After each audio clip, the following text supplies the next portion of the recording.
अस्सलाम वालेकुम। Food and style के क़ारीन और स्टार सर्किल के नाज़रीन, खुर्रम जुनैद हाज़िर है आज अपने नए तबसरे के साथ। फ़िल्म का नाम है पीछे तो देखो।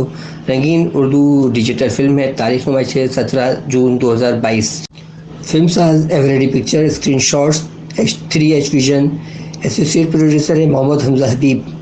इस फिल्म के हिदायतकार हैं सैयद आतिफ़ अली। एसोसिएट डायरेक्टर हैं ज़ुबैर फरीदी। कहानी मकालमे मंजरनामा है सैयद आतिफ़ अली, नोमान हबीब और मोहम्मद यासिर का। इस फिल्म की मधुर मौसीकी दी है AR क्योटिसन और नोमान जलाल ने। मेकअप है सादिया नाज का। नगमात हैं शमीम बाज़िल, मिसाल जैदी, मार्टिना, नोमान जलाल। तदवीन है सलमान तहजीब की। अक्कास हैं आतिफ सिद्दीकी। सदाबंदी सॉफ्ट मैट्रिक्स।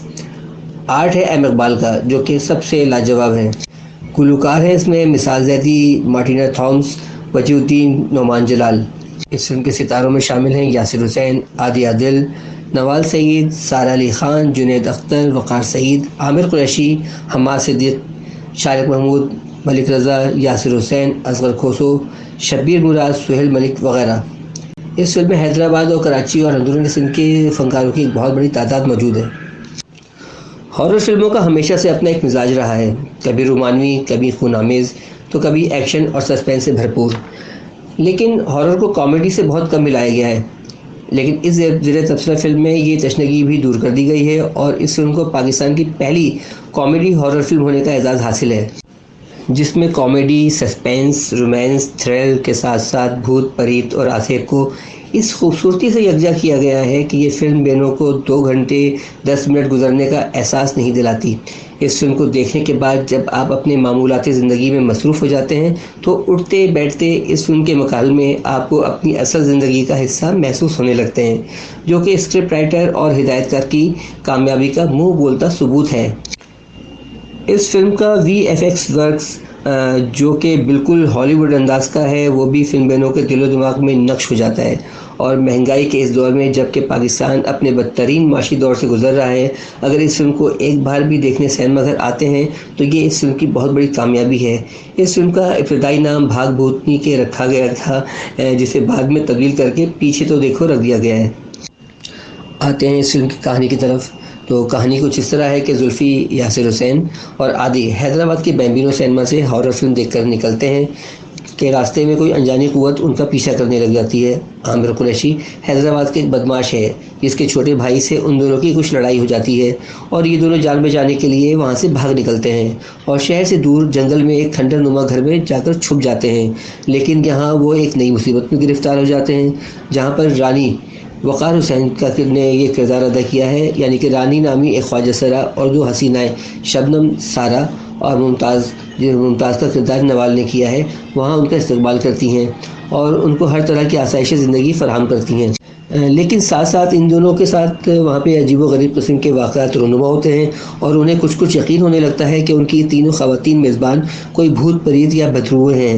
लेकिन अपनी इस कदर इज़्ज़त अफ़ज़ाई और मेज़बानी पर वो सब कुछ भूल भाल कर शबनम और मुमताज़ को दिल दे बैठते हैं। लेकिन आखिरकार जब उन्हें कुछ होश आता है तो वो अक़ल के नाखून लेते हैं और वहाँ से भाग निकलने की कोशिश करते हैं, लेकिन वो बदरूहें उन्हें वहाँ से निकलने ही नहीं देती और अपनी असल शक्ल में जो है उनके सामने आ जाती हैं।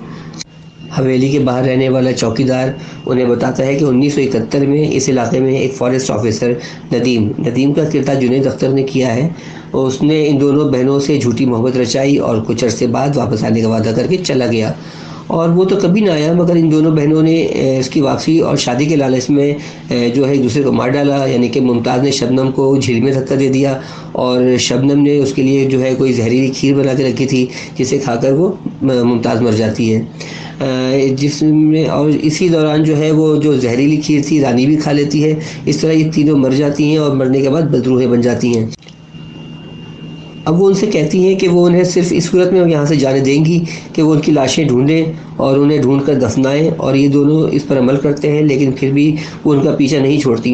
लेकिन वो इन दोनों बहनों को माफ़ी तलाफ़ी करा देते हैं तो वो रुखसत हो जाती हैं। रानी उन्हें हवेली में छुपा ख़जाना तोहफे में देती है। इधर जो है जो बदमाश इनके पीछे लगे होते हैं, उनकी टीम उन्हें बाहर घेर लेती है तो रानी आमिर कुरैशी के जिस्म में जाकर उसको ख्वाजा सरा बना देती है और उन्हें भागने का मौका दे देती है। इस तरह ये लोग यहाँ से निजात हासिल कर लेते हैं।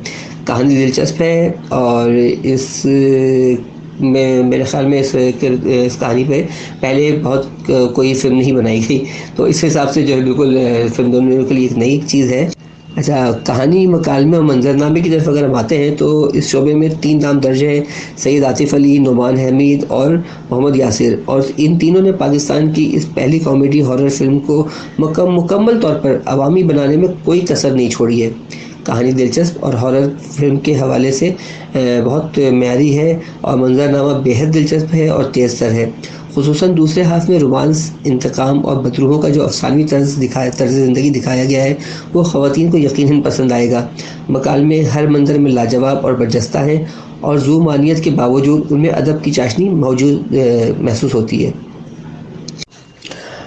अलबत्ता मंजरनामा लिखते हुए ये तीनों हजरात ये भूल गए कि वो 1970 का दौर दिखा रहे हैं, और इस फिल्म में एक जगह बदरूहों को जो कि मुमताज़ का किरदार जिसने किया है, यानी कि मुमताज़ जो है वो फिल्म आईना का गीत गुनगुनाती है, यानी कि मुझे दिल से ना भुलाना, जबकि ये फिल्म 1970 के बाद रिलीज़ हुई थी। इस बात का ख्याल रखना चाहिए था। मौसीकी और नग़मात की तरफ आते हैं तो ये शोबा ARKQ आर्टिसन के पास था, जिसमें वो बेहद कामयाब रहे। ए खुदा एक बहुत खूबसूरत और मधुर गीत है जिसे मिसाल और मार्टिना ने खूबसूरत गाया है। दीगर गीत और उनकी शायरी दिलों में उतरने वाली है, लेकिन क्या ही अच्छा होता कैबरेडी पिक्चर की 70 की दहाई की किसी फिल्म का कोई गीत डाल दिया जाता और उस दौर की मौसीकी का इस्तेमाल किया जाता। वैसे एक मंजर में दिल धड़के की बाज़गश सुनाई देती है जो भली लगती है। आमिर कुरैशी पर एक्सपन शुदा गीत है भाग, जो कि अंग्रेज़ी धुन से माखूज़ है और अपनी मिसाल आप है, और मेरे ख़्याल में पाकिस्तान की तारीख़ में ये पहला तजुर्बा इस तरह से भी जो है कोई गीत जो है वो जो इस्तेमाल किया गया है और उसको बिल्कुल एक पाकिस्तानी अंदाज में जो है उसको गाया गया है। लेकिन हैदराबाद के चीते जो कि नुमान जलाल का कंपोज करता है वो तमाम गीतों पर हावी नज़र आता है और सिचुएशन पर भी पूरा उतरता है। बिलाशुबा नुमान का किरदार का जो नुमान की कारकर्दगी है वो लाजवाब है। अच्छा, अब हम अगर आते हैं रक्स और आर्ट की जानिब, तो वक़ार हुसैन की मौजूदगी में इस फिल्म में रक्स की बहुत गुंजाइश निकलती थी। अगर उनके ऊपर एक भरपूर किस्म का आइटम सॉन्ग रख दिया जाता तो फिल्म में जान पड़ जाती, और इसका उन्होंने अपनी एंट्री में मुजाहरा भी किया है। बाकी तमाम गीतों की पिक्चराइजेशन भी उम्दा है। ए खुदा के लिए लिखा गया मंजरनामा लाजवाब है। अच्छा हाँ, और सबसे बड़ा कर आर्ट का शोबा इस फिल्म की जान है। अहमद इकबाल का आर्ट, सादिया नाज का मेकअप और सॉफ्ट मैट्रिक का VFX, इन सब ने मिलकर इस फिल्म को बिल्कुल हॉलीवुड की फिल्मों का सा अंदाज दे दिया है। VFX की करामात से इस फिल्म में ऐसे ऐसे सेट डिज़ाइन किए गए हैं जिनका हकीकी ज़िंदगी में कोई वजूद है ही नहीं, जिसमें ख़ास तौर पर फिल्म में शामिल पुरस्कार और खूबसूरत झील है जो कि हकीकत का बिल्कुल हकीकत महसूस होती है, लेकिन उसका दुनिया में कहीं वजूद नहीं है और इस फिल्म में उसको दिखाया गया है। इसके अलावा गेस्ट हाउस के इतराफ़ में दिखाए गए दरख्त, पौधे और झाड़ झंकार सब हॉलीवुड की फिल्मों की तरह से हैं और मसनूई तौर पर बनाए गए हैं, और ये पाकिस्तान के लिए एक बहुत बड़ी बात है कि पाकिस्तान में अब ये काम बहुत अच्छी तरीके से होने लगा है। तदवीन सदाबंदी की, तो तदवीन का सलमान तहजीब ने पूरी फिल्म को लिंक में रखा है, कहीं भी कोई झोल और जंप नहीं है। बदरूहों वाले मनाजिर को भारत से एडिट किया है। सदाबंदी का म्यार खासा बुलंद और म्यारी है। तमाम मकालमे, अशार और बैकग्राउंड म्यूज़िक सब की डबिंग बहुत उम्दा है। अक्कासी का शोबा आतिफ़ सिद्दीकी, अच्छा वहाँ पर है आतिफ़ अली और यहाँ पे है आतिफ़ सिद्दीकी। आतिफ़ सिद्दीकी ने बिलाशुबा जादूगरी का मुजाहरा किया है। हर मंज़र कलरफुल और जाज़िब नज़र है। सारा और नेवाल को बेहद हसीन एक्सपोज किया है और बिल्कुल 70 की दहाई की दोशीज़ाएँ लगी हैं, और साथ ही उनका और वक़ार का बदरूहों वाला गेटअप भी महारत से जो है उन्होंने एक्सपन किया है। इंडोर और आउटडोर में रोशनी का भरपूर ख्याल रखा गया है। मजमूई तौर पर फिल्म देखते हुए बिल्कुल हॉलीवुड की किसी फिल्म का गुमान होता है। शोबा अदाकारी की तरफ अगर हम आते हैं तो यूँ तो सभी फनकारों ने अच्छा काम किया है, लेकिन आदि आदिल ने यासिर की मौजूदगी के बावजूद मैदान मार लिया और पूरी फिल्म में वो मुकम्मल तौर पर चुस्त नज़र आए। मकालमों की अदायगी और बॉडी लैंग्वेज के सबब वो हर सीन में शायर है। यासिर का नाम इस वक्त इंटरनेशनल लेवल पर लिया जाता है बिलाशुबा, और इस फिल्म में भी उनका काम लाजवाब है। लेकिन वक़ार ने इस फिल्म में जो काम किया है वो इस फिल्म की रौनक साबित हुए हैं और हर मंज़र में अपनी मौजूदगी का एहसास दिलाते रहे। सारा और नेवाल का इंतखाब बहुत बेहतर रहा। दोनों ने 70 की दहाई की दोशीज़ाओं का किरदार और जुनैद अख्तर ने प्ले बॉय का किरदार बहुत कामयाबी से निभाया और जमकर अदाकारी की। आमिर कुरैशी को रिवायती और ओवर एक्टिंग वाला रोल मिला जिसमें वो खूब जचे। इनके अलावा हैदराबाद और अंदरूनी सिंध से फ़नकारों की एक फ़ौज ज़फ़र मौज इस फिल्म में शामिल थी, जिनमें शारिक महमूद, हमाद सिद्दीक, मलिक रज़ा, यासिर, असगर खोसो, शब्बीर मुराद, सुहेल मलिक और दीगर फ़नकार शामिल थे। छोटे छोटे सीन में बहुत सारे फ़नकार आते गए और जाते रहे और सब ने ही मजमूई तौर पर बहुत अच्छा काम किया है। अब आते हैं शोबा हिदायतकारी की तरफ। तो बतौर हिदायतकार आतिफ़ अली की ये दूसरी फिल्म है जिसमें वो सिवाय एक आइटम सॉन्ग की कमी के मुकम्मल तौर पे कामयाब नज़र आए। हर फ्रेम और किरदार पर उनकी गिरफ्त मजबूत रही।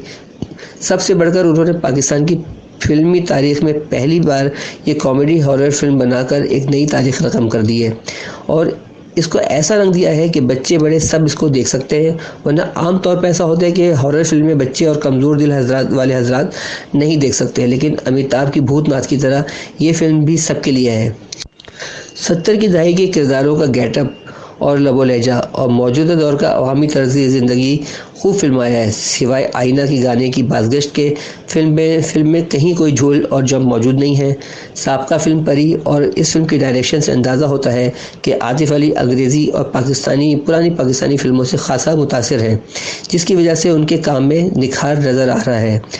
और सेट डिज़ाइनिंग पर वो तो खामोखा आमतौर पे हमारा ऐसा होता है कि सेट डिज़ाइनिंग पर जो है बड़ा ज़र कसीर खर्च किया जाता है, लेकिन इस फिल्म में उन्होंने एक नई रीत डाली है और सेट डिज़ाइनिंग को जो है कंप्यूटराइज सेट डिज़ाइनिंग करके और मंजरनामे की डिमांड के मुताबिक बिल्कुल उसको ढाल के उन्होंने जहानत का सबूत दिया है। ऐसे सेट और ऐसी VFX वर्जन, ऐसी डिज़ाइनिंग आमतौर पे मंजरनामे के मुताबिक जो जिसको ढाला जाए, ये हॉलीवुड की फ़िल्मों में जिनमें आप किंग कॉन्ग को ले सकते हैं, जुरासिक पार्क को ले सकते हैं, थोर को ले सकते हैं, कि वो फिल्में हैं जिनके मनाजिर हकीकत में दुनिया में कहीं मौजूद नहीं है, लेकिन फ़िल्मों में हम लोग जो है वो बड़ी स्क्रीन पर उनको देखते हैं। और वो मनाजिर बिल्कुल इसी तरह के मनाजिर जो है आतिफ़ ने इस फिल्म में शामिल किए हैं। हुर्फ़ आखिर के तौर पे फ़िल्म पीछे तो देखो डायरेक्शन और तकनीकी एतबार से पाकिस्तानी इंडस्ट्री की एक मुनफरिद फ़िल्म है, जिसे दिलचस्प मुकालमों और उम्दा ट्रीटमेंट की बदौलत हर उम्र के फ़िल्म बिला झिझक और बिला खौफ व खतर कई बार देख सकते हैं।